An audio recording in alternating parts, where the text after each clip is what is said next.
শাকটাকে একটুখানি ভাপিয়ে নিতে হবে এরকম। ঢেলে দেবো।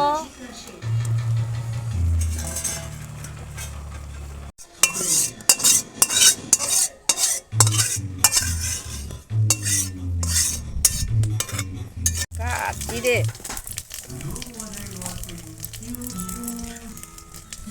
পাঁচফোড়ন,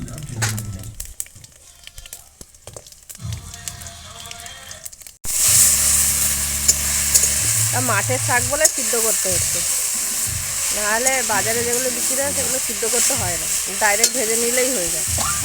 এগুলো একটু শক্ত।